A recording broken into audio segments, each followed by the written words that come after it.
The protocols which govern what a country and a military will accept and will not accept, and what is appropriate and not appropriate for soldiers to do, have been thrown to the wind by the Netanyahu government.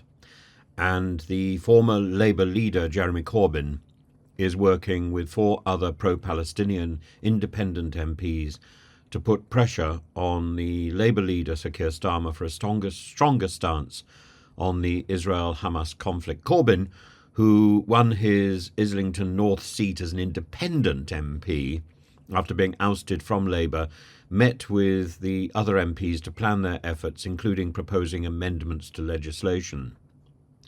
The independent group aims to challenge Starmer on issues like UK arms sales to Israel, and despite their varied policy focuses, 2 MPs, Ayub Khan and Adnan Hussein, centred their electoral campaigns during the general election on the Gaza conflict and won.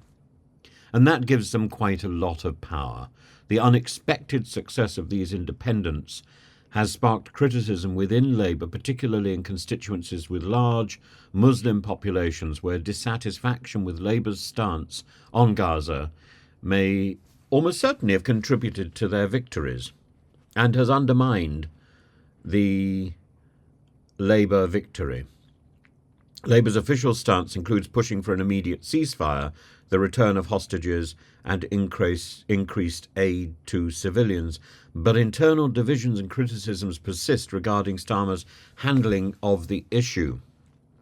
And I think one needs to be a little bit more vocal about the support of Israel and criticism of Netanyahu's government. Those 2 things can be handled perfectly well.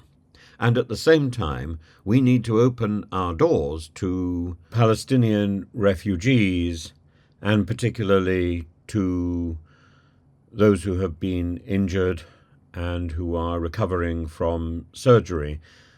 I think we also need to, and more importantly, we need to encourage Israel to do exactly that. We need to encourage Israel to treat in its hospitals Palestinians who have been injured by the war and the siege which they have conducted, which has been conducted by Netanyahu's troops.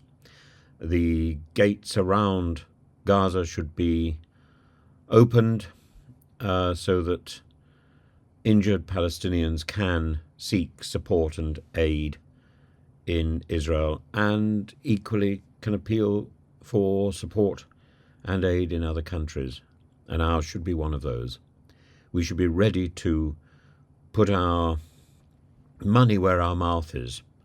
And in this, we're not showing any less support for Israel, but we are showing, I think, greater support and greater practical support for Palestine, and maybe criticism of the Netanyahu policies. But there is criticism within Israel, and indeed within the Israeli army.